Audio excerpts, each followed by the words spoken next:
নমস্কার, দাস কুকি ম্যাজিকে সবাইকে স্বাগত জানাই। আবারও একটা নতুন রেসিপি নিয়ে এসেছি। তো চলো শুরু করি আজকে নতুন রেসিপি। আজ বানাবো আলু দিয়ে একটা মজাদার দারুণ রেসিপি। তার জন্য প্রথমে এখানে আমি 4খানা আলুকে ভালো করে ছাড়িয়ে ধুয়ে নিয়েছি। এবার একটা স্ক্র্যাপার দিয়ে ভালো করে কিন্তু এটাকে এইভাবে ঘষে নেব। এভাবে করে কিন্তু 4খানা আলুকে আমি ভালো করে নিয়েছি। এবার একটা বাটির মধ্যে ভালো করে জল দিয়ে কিন্তু এটাকে ধুয়ে নিতে হবে। বারবার জল দিয়ে কিন্তু এটা ভালো পরিষ্কার করে ধুয়ে নিতে হবে। দেখো খুব সুন্দর করে কিন্তু আমার ধোয়া হয়ে গেছে।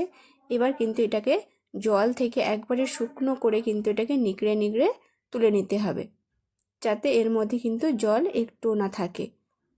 এখানে আমি একটা ছাঁচড়া মতো নিয়েছি, ওর মধ্যে এটাকে ভালো করে কিন্তু ছেঁকে তুলে নিচ্ছি। এইভাবে করে কিন্তু সমস্ত আলুগুলোকে কিন্তু ছেঁকে তুলে নিতে হবে। নিয়ে এটা কিছুক্ষণ হাওয়ায় রেখে দিতে হবে, যাতে এর মধ্যে যে এক্সট্রা যে জলটা থাকবে ওই জলটা কিন্তু যাতে শুকিয়ে যায়। আমি এটাকে অনেকক্ষণ কিন্তু ভালো করে কিন্তু শুকনো করে নিয়েছি, এর মধ্যে কিন্তু জল আর নেই। এবার আমি কড়াইয়ের মধ্যে তেল গরম বসিয়ে দিয়েছি, দিয়ে এবারে আলুটাকে দিয়ে দিলাম। দিয়ে এবার আলুটাকে কিন্তু ভালো করে লাল করে ভেজে নিতে হবে। ভাজা হয়ে গেলে ওই তেলের মধ্যে দিয়ে দিলাম কিছুটা বাদাম, চিনে বাদাম, আর দিয়ে দিলাম ক্যারি পাতা। দিয়ে ভালো করে এটাকেও ভেজে নিতে হবে। প্রথমে ক্যারি পাতাটাকে ভেজে তুলে নিচ্ছি, তারপরে চিনে বাদামটাকে ভেজে নেব। এইভাবে সব কিছু ভেজে নিয়েছি।